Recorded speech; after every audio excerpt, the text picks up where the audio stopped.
Bonjour à tous, c'est G3 Design, j'espère que vous allez bien. Merci de regarder cette vidéo qui portera sur le logiciel Cinema 4D où je vais vous expliquer comment créer une scène en 3 dimensions pour pouvoir améliorer vos rendus de texte. Donc ce sera des textes, mais ça pourrait être aussi des logos, hein. On va dire que ça s'adaptera un petit peu à tout type de situation.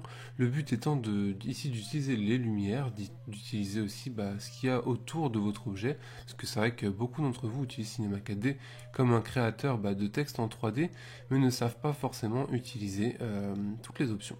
Donc déjà, je vais vous inviter à ouvrir le logiciel. Pour ma part, j'utilise la version R13 de Cinema 4D, donc ça fonctionnera à peu près sur toutes les versions normalement.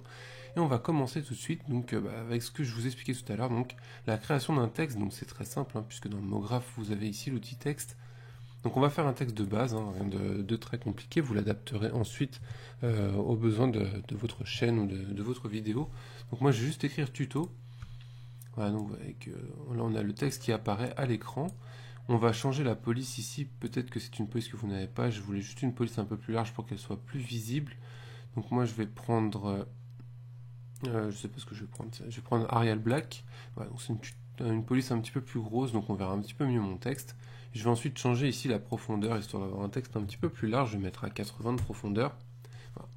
Donc là, on va dire qu'on a un texte vraiment basique, vous pouvez lui rajouter des textures, vous pouvez lui rajouter des petits effets, mais à la finale, quand on fait le rendu, il n'y a pas vraiment grand chose. Donc le but ce sera d'améliorer ce rendu sans forcément créer 10 millions de textures, sans forcément changer grand chose à ce texte. Le texte on va quasiment pas y toucher, le but sera vraiment de créer un environnement autour de ce texte pour le rendre plus réaliste. Donc la première chose à faire, ça va être donc de créer notre environnement. On va s'intéresser ici aux primitives, on va prendre un outil tube. Donc l'outil tube, ça va faire un outil en forme de tube tout simplement. Vous allez modifier son orientation, histoire qu'il soit dans le bon sens, vous allez mettre en plus X ici. Voilà. Ensuite, vous allez le placer approximativement au centre de votre texte. Enfin, approximativement, ou même très précisément, c'est comme vous voulez, ça ne changera pas grand-chose à la finale. Voilà. Donc, une fois placé, vous allez l'élargir au maximum, histoire qu'il sorte bien de l'écran. Comme ça, on a un gros tube autour de notre texte. Ensuite, on va créer une découpe ici. Donc, vous pouvez cliquer sur découpe. Vous avez l'icône découpe qui apparaît, vous la cochez. Ça va en fait tout simplement découper votre tube en deux, et donc créer un demi-tube. On va ensuite augmenter l'intérieur de ce tube parce qu'on ne veut pas que ce soit un tube si serré que ça. Donc vous avez ici un petit point d'ancrage que vous pouvez déplacer, ou alors directement dans Objet, vous pouvez modifier ici les paramètres du rayon interne. Donc moi je vais le modifier, on va l'agrandir encore un petit peu. Le but c'est d'avoir quand même un tube qui soit assez grand, donc essayez de le faire assez grand, voilà, en élargissant au maximum. Une fois que vous avez fait ça, donc là le tube on va le replacer correctement, on va placer le bas du tube approximativement au bas de notre texte, vous voyez, comme ceci. Vous pouvez reculer un petit peu votre tube si vous voulez, et on va le modifier histoire qu'il y ait un plafond et un sol directement intégrés. Donc en restant appuyé ici sur votre objet tube, vous allez le transformer en objet polygonal, en cliquant sur ce bouton en haut à gauche, voilà, qui est fait. Et ensuite on va modifier en fait juste la paroi du haut et du bas. Donc en cliquant ici sur l'outil l'outil de sélection de polygone, donc on va sélectionner en fait juste la partie haute, vous voyez ici, qui devient jaune en cliquant dessus. Vous restez appuyé sur la touche CTRL et vous appuyez, non c'est la touche majuscule, excusez-moi, et vous appuyez aussi sur la partie basse. Une fois que vous avez fait ça, vous allez bouger, normalement vous avez les trois flèches de direction, vous allez bouger la flèche bleue, donc c'est la flèche de la profondeur ici, vous allez la déplacer, et vous voyez que j'ai fait n'importe quoi parce que ça ne fonctionne pas. Il me manque un petit morceau, donc je vais resélectionner correctement ma forme. Voilà. Donc là, on prend bien le premier tout en haut. On va les faire un par un. C'est vrai que des fois ça bug un petit peu parce que la forme est mal découpée, comme c'est le cas ici. Je ne sais pas pourquoi d'ailleurs. Mais bon, je ne vais pas me laisser embêter. Ce qu'on va faire à la finale, c'est qu'on va sélectionner l'outil trait. Donc bon, là normalement, c'est vrai que dans un tuto, ça fait un petit peu con de se planter et de ne pas arriver à faire ce qu'on veut. Il doit y avoir une découpe en trop, je sais pas. Donc en fait, vous allez prendre l'outil trait, vous allez sélectionner juste la barre du bas, enfin en haut, mais le petit trait du bas, et vous allez le déplacer pour étendre le plafond. Voilà. Donc ensuite, vous faites pareil ici au sol. Prenez la barre et on va le déplacer. C'est pas ce que je voulais faire. À la base, je voulais déplacer toute la forme, mais bon, à première vue, ça voulait pas. Donc plutôt que de perdre 2 heures dans le tuto, bah voilà, je préfère le faire comme ça. Donc une fois qu'on a fait ça, en fait, on a créé une espèce de boîte pour notre texte. Donc on va pouvoir replacer notre texte à l'intérieur, histoire qu'il soit bien posé sur le bas de la boîte. Donc vous pouvez aussi vérifier ici en cliquant sur le petit icône et vérifier que votre texte, donc en changeant la vue, est bien positionné par rapport au sol. Voilà, comme ceci. Donc là, vous avez le point du sol, donc c'est à peu près correct. Une fois qu'on a fait ça, on va placer nos éclairages. Donc on va en placer de part et d'autre de notre scène, histoire d'avoir un éclairage bien propre. Donc on va tout d'abord en créer un ici, donc en cliquant sur la petite ampoule, on va créer un éclairage de surface qu'on va faire remonter un petit peu et qu'on va réorienter, histoire de l'avoir sur le côté. Donc vous restez appuyé sur la touche majuscule et vous faites tourner avec l'outil de rotation votre éclairage en essayant de rester à 90 degrés par rapport à votre texte. Voilà. Vous le faites glisser vers la gauche. On va l'élargir un petit peu, donc en cliquant sur les petits points d'ancrage, vous pouvez l'élargir comme ceci. Voilà. Et ensuite, vous faites CTRL-C, CTRL-V, et vous allez le faire glisser à droite, histoire d'avoir un deuxième éclairage à droite. Donc là, si on fait un rendu, vous verrez qu'il n'y aura pas une grosse différence. Normalement, ça va juste rajouter un petit peu d'ombre à certains endroits de votre image. Donc ces deux lumières, on va les baisser parce qu'on ne veut pas forcément que ce soit des lumières très importantes. Donc vous allez ici les sélectionner en restant appuyé sur CTRL pour avoir les deux en même temps. Vous allez baisser l'intensité, vous allez la mettre par exemple à 50%. On n'a pas forcément besoin d'avoir une grosse lumière. Et ensuite, on va modifier légèrement ces lumières, histoire de leur donner une certaine dynamique. Donc en fait, on va créer ici un petit effet de rouge sur la première lumière, et sur la deuxième lumière, un effet bleuté, en fait, tout simplement parce que quand vous créez quelque chose en 3 dimensions, ça paraît souvent faux, en fait, parce que vous n'avez pas le réalisme qu'on peut retrouver dans la vie, simplement parce que vos objets, en fait, reflètent tout votre environnement. Donc en créant des lumières un petit peu colorées, ça va donner plus de réalisme à votre objet, et il va avoir là un tout petit peu plus réaliste. Donc pour le moment, c'est pas le cas, on n'a pas beaucoup de lumière. On va créer une troisième lumière, donc on va la placer.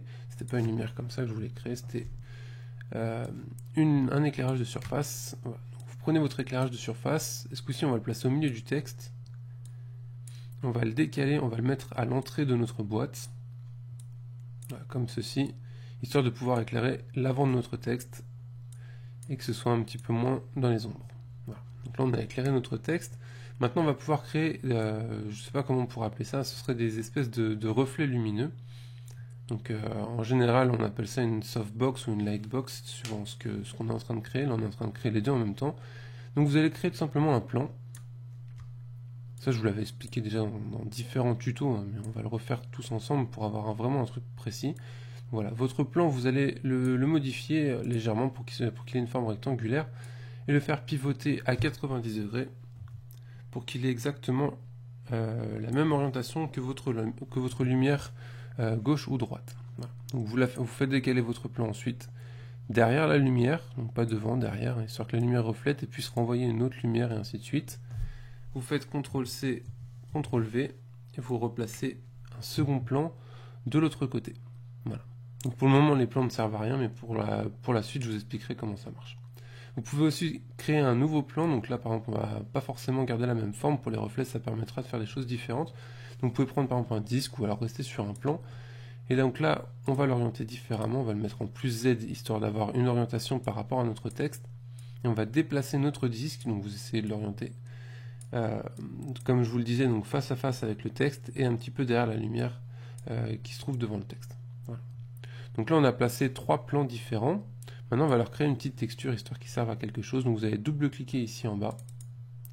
Vous redouble-cliquez sur la texture que vous venez de créer. Vous pouvez la renommer, hein, si vous en avez envie. Vous pouvez l'appeler comme vous voulez. On va surtout lui rajouter un effet de luminescence. Donc vous cliquez ici en cochant sur luminescence. Donc ça, vous avez vu qu'en fait, ça a créé une sphère très lumineuse que vous allez faire glisser ensuite sur vos différents éléments, donc sur les 3 plans que vous venez de créer. Ça va nous permettre simplement de créer des différents éclairages qui ne seront pas les mêmes que ceux créés par une lumière, et qui rendent encore une fois plus de réalisme sur votre texte. Voilà. Donc là déjà on va faire un petit rendu, vous voyez que le texte n'a pas encore beaucoup changé, On va continuer à modifier ça, donc vous pouvez modifier bien sûr le texte. Là j'ai créé un texte de base, mais vous pouvez vous amuser à modifier ici par exemple le couvercle et rajouter un biseau, histoire d'avoir une petite découpe sur votre texte. Donc on va l'arrondir un petit peu pour l'adoucir. Ouais, par exemple vous mettez 5,5, ça suffira. Et vous voyez que sur notre texte, en fait, on a créé un léger effet de biseau, ce qui fait que ça va donner un petit peu plus de volume à notre texte. Voilà. Donc, une fois qu'on a fait ça, j'en étais où pour pas vous dire de bêtises, on va rajouter quelques petites options, en fait, en allant dans les paramètres de rendu ici. Donc vous cliquez, ça va vous ouvrir une fenêtre, donc c'est les réglages de rendu, et on va rajouter des effets. Donc vous cliquez sur effet, et le premier effet que nous allons ajouter, c'est une occlusion ambiante. L'occlusion ambiante va vous modifier légèrement votre scène en rajoutant en fait des ombres. Donc vous allez voir, on va faire un petit rendu pour voir la différence déjà avec l'occlusion. Vous allez voir en fait simplement que ça adoucit et ça a rajouté pas mal. Une fois qu'on a rajouté ces ombres, on va maintenant rajouter de la luminosité. Donc on va retourner ici dans le paramètre de rendu, on va rajouter un effet qui sera ce coup-ci une illumination globale, en fait qui va créer une lumière globale à votre scène et qui va éclairer tous les objets qui ont la luminescence. Donc par exemple nos 3 plans. Et vous allez voir que ça va encore une fois changer le rendu, ça va le rendre aussi beaucoup plus long et beaucoup plus difficile pour votre ordinateur. Donc pour les petites configurations, vous allez souffrir. Là sur un rendu de texte, normalement ça devrait aller. Quand vous le faites dans une intro, vous allez voir que c'est beaucoup plus long. Donc là on va lancer le rendu. Vous voyez que le rendu prend une forme différente, puisqu'il calcule différentes choses, à savoir différents points d'éclairage par rapport à votre illumination globale. Et il y a vraiment une grosse différence de texte, puisque là le texte a vraiment pris du volume et commence à ressembler vraiment à un objet en 3D. Voilà. Donc on va rajouter maintenant une petite texture sur notre arrière-plan. Donc on va double-cliquer ici, on va recréer une texture. Donc la texture qu'on va créer, il n'y aura pas forcément grand chose, on va juste rajouter un petit peu de diffusion ici. Vous pouvez baisser un petit peu la couleur de l'objet, mais franchement c'est pas vraiment utile. Vous la faites glisser ici sur le fond. Vous voyez qu'on a un fond beaucoup plus clair. On va relancer un rendu, histoire de voir ce que ça donne quand même. Le but de relancer des rendus régulièrement, ça vous permet de contrôler au fur et à mesure ce que vous faites. Ouais, donc là par exemple on voit que mon texte n'est pas bien posé au sol, mais que ça donne un effet quand même beaucoup plus studio à notre texte. Voilà. Donc on va le repositionner correctement, excusez-moi. Donc là vous le faites, moi ce que je fais en général pour le repositionner, c'est que je le laisse dépasser un petit peu, et ensuite je le relève, voilà, histoire de l'avoir pile au niveau du sol. On peut vérifier encore une fois, mais normalement là ça devrait être bon.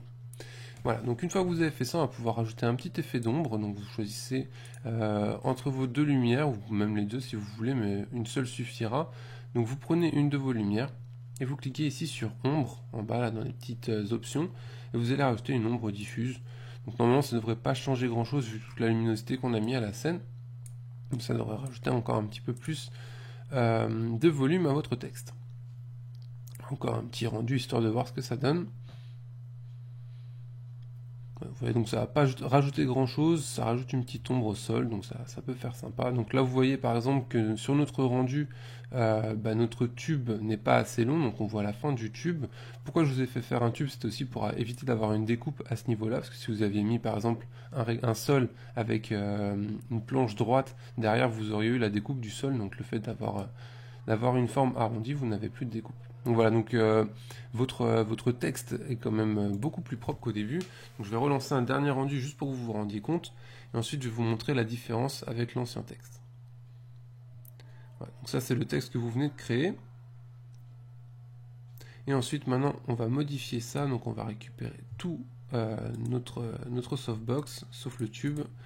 On va les grouper en faisant clic droit, grouper les objets. Et en fait on va les faire disparaître de notre scène pour qu'ils ne nous gênent pas. Donc vous allez dans les propriétés cinéma 4D, vous faites rendu, et vous décochez la visibilité caméra. En fait, ils vont disparaître au moment du rendu, et vous pouvez même les faire disparaître de votre scène en double-cliquant sur la petite boule en haut. Voilà, donc comme ça, il ne vous reste plus que votre sol et votre texte. Malgré tout, les effets resteront actifs, même si on ne les voit plus. Donc ça permet de pouvoir bosser sans avoir 10 millions de trucs à l'écran qui apparaissent. Voilà, donc là, on avait donc notre scène que je vous ai montré tout à l'heure. On va la désactiver en termes d'éclairage.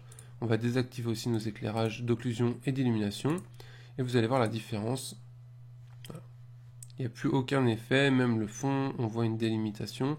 Donc, pour moi, là peut-être que sur un tuto comme ça aussi basique, on reste en blanc, vous ne verrez pas la différence. Malgré tout, c'est très important de jouer, donc comme je vous le disais, avec les éclairages, puisque c'est ça qui va créer votre scène et qui va lui donner du réalisme. Voilà. Donc là, je vais faire un dernier petit rendu, et ensuite je vais vous expliquer comment exporter votre texte pour pouvoir l'utiliser ailleurs. Donc là, vous voyez que j'ai oublié de réactiver mes paramètres d'éclairage, ce qui fait que l'illumination globale ne sert à rien. Donc on va les réactiver. Voilà, on va relancer le rendu. Bon, les rendus sont un petit peu longs. Moi j'ai de la chance, j'ai un bon PC. Vous allez voir que si vous avez un PC qui est un petit peu léger niveau config, les rendus peuvent prendre très très longtemps. Moi là ça a pris 12 secondes juste pour une image. Je vous laisse imaginer sur un PC un peu moins puissant, sur une intro, enfin bref. J'ai déjà des rendus qu'on fait 45 minutes par image. Je peux vous dire que c'est très long d'attendre. Donc une fois que vous avez fait ça, je vous explique donc tout de suite comment l'exporter pour l'utiliser par exemple sur Photoshop. Donc vous allez cliquer ici encore une fois dans la paramètre de rendu. Et vous allez cliquer donc par enregistrer, vous permet de donner un nom à votre image. Vous pouvez choisir aussi le format d'enregistrement, le format TIFF est très bien, vous pouvez aussi le mettre en format PNG. Si vous ne voulez pas du fond et que vous avez supprimé le fond derrière, vous pouvez aussi cocher ici le canal alpha pour ne pas avoir de fond, c'est bien sûr que si vous êtes en PNG. On va modifier ici l'anti-aliasing, puisque là vous êtes en géométrie, vous pouvez augmenter cet anti-aliasing pour le mettre en au mieux, ce qui vous permettra d'éviter d'avoir des découpes pas très belles en fait sur le côté de vos images. Voilà, donc là si vous êtes sur une intro, pensez à mettre animation au lieu d'image fixe. Pour les paramètres de rendu, si vous êtes sur une intro, encore une fois, pensez à sélectionner toutes les images, sinon ça ne fonctionnera pas. Normalement c'est à peu près bon, pour les options on a tout ajouté. Dernier petit truc, il va falloir changer la résolution de votre image pour avoir une image propre, puisque par exemple sur une bannière YouTube, vous allez avoir une résolution qui a plus de 2000 pixels de large, donc si vous voulez avoir une grande image, il faudra changer la taille de cette image, et aussi en changer la résolution, parce que plus vous mettrez une résolution haute, et plus votre image sera propre. Donc pour du web, 96 pixels par pouce sera largement suffisant. Mais si vous voulez augmenter, par exemple, pour faire, je sais pas, de l'impression, mon PC qui plante en même temps, c'est sympa. Si vous voulez faire de l'impression, pensez à augmenter cette valeur jusqu'à 150 voire 300 pixels par pouce. Voilà, une fois que vous avez fait ça, vous pouvez cliquer ici sur le rendu final, donc pour lancer votre rendu. Donc ça va créer tout simplement ce qu'on vient de voir en aperçu, mais là ça va vous le créer en image, et vous pourrez ensuite l'importer dans Photoshop pour pouvoir le réutiliser dans vos créations. Voilà, j'espère que ce tuto vous a plu, il était très simple, mais malgré tout je trouve que c'est plutôt important de savoir créer une scène propre en 3D. Donc n'hésitez pas à montrer un petit peu les résultats de ce que vous avez pu faire, de ce que vous avez compris ou pas compris. N'hésitez pas aussi à modifier ce tutoriel pour pouvoir le réutiliser dans vos propres créations, hein. Évitez de mettre tuto par exemple à la place de votre pseudo, ce serait con. Donc voilà, donc j'espère que ça vous a plu, je vous souhaite à tous une très bonne journée, on se retrouve très bientôt pour un prochain tutoriel. Allez, ciao!